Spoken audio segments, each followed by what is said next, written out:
अब भारत में मोबाइल बनाना है तो ब्लैक बॉक्स नहीं चलेगा, सिस्टम समझना पड़ेगा। यही वो लाइन है जो आज ग्लोबल टेक इंडस्ट्री के कानों में गूंज रही है।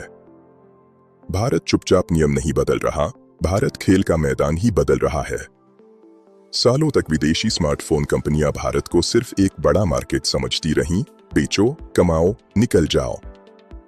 अब भारत साफ बोल रहा है, अगर यहां बनाना है, अगर यहां से कमाना है, तो टेक्नोलॉजी भी यहीं आएगी, समझ भी यहीं बनेगी और कंट्रोल भी यहीं रहेगा। यह कोई अचानक लिया गया फैसला नहीं है, यह एक लंबी रणनीति का हिस्सा है। भारत ने देखा कि कैसे दशकों तक चीन ने पहले बनाओ फिर सीखो की नीति अपनाई। उन्होंने शुरुआत में हर चीज खुद इन्वेंट नहीं की, लेकिन हर फैक्ट्री, हर जॉइंट वेंचर, हर मैन्युफैक्चरिंग लाइन से सीखते गए। आज नतीजा सबके सामने है। चिप्स हों, बैटरियां हों, कैमरा मॉड्यूल हों या पूरा सप्लाई चेन इकोसिस्टम, चीन सिर्फ फैक्ट्री नहीं, टेक्नोलॉजी पावर बन चुका है। भारत अब वही खेल अपने तरीके से खेल रहा है।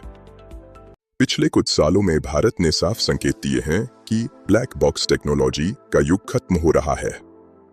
सरकार का फोकस सिर्फ असेंबली पर नहीं है, बल्कि वैल्यू एडिशन पर है।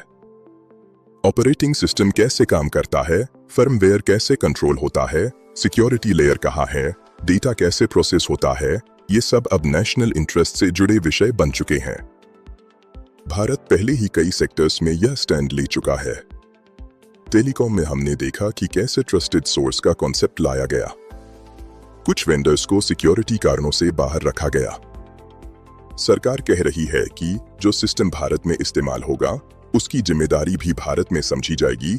Source code access, audit mechanism, ये सब भारत अब अपने हित में इस्तेमाल कर रहा है। कुछ साल पहले तक विदेशी कंपनियों का रवैया साफ था। डिजाइन कहीं और, रिसर्च कहीं और, भारत में सिर्फ मजदूरी। लेकिन अब तस्वीर बदल रही है। अब अगला कदम है नॉलेज ट्रांसफर। यहीं पर सोर्स कोड, फर्मवेयर और सिस्टम एक्सेस जैसी बातें आती हैं। बिना सिस्टम को समझे कोई भी देश टेक्नोलॉजी में आत्मनिर्भर नहीं बन सकता। अगर आज भारत मैन्युफैक्चरिंग के साथ साथ सीखने पर जोर देता है, तो आने वाले 10 सालों में वही भारत अपने खुद के प्लेटफॉर्म, अपने खुद के ऑपरेटिंग सिस्टम लेयर खड़ी कर सकता है। यह बात कुछ लोगों को चुभती है, लेकिन सच्चाई यह है कि ग्लोबल जियोपॉलिटिक्स बदल चुकी है। चीन पर निर्भरता कम करने की बात अब सिर्फ भाषण नहीं, बिजनेस स्ट्रेटेजी बन चुकी है। भारत इस गेम में एक मजबूत विकल्प बनकर उभरा है। लेकिन भारत अब गिड़गिड़ाकर इन्वेस्टमेंट नहीं मांग रहा। भारत कह रहा है, स्वागत है, लेकिन शर्तों के साथ। इन शर्तों का सबसे बड़ा फायदा भारत के युवाओं को होगा। सिर्फ फैक्ट्री वर्कर नहीं, बल्कि software engineer, cyber security expert, एक पूरा टेक इकोसिस्टम तैयार होगा। जब सिस्टम भारत में समझा जाएगा, तभी भारत उसमें सुधार करेगा, इनोवेशन करेगा। यही तरीका चीन ने अपनाया था। भारत की सोच भी अब लंबी हो चुकी है। यह प्रक्रिया स्टेप बाय स्टेप है। पहले मैन्युफैक्चरिंग, फिर लोकल वैल्यू एडिशन, फिर सिस्टम विजिबिलिटी, फिर डीप टेक। यह दशक की प्लानिंग है। जो लोग कहते हैं कि कंपनियां भाग जाएंगी, उन्हें इतिहास देखना चाहिए। नियम साफ हो तो कंपनियां एडजस्ट करती है। भारत अब अपनी शर्तों पर बात कर रहा है।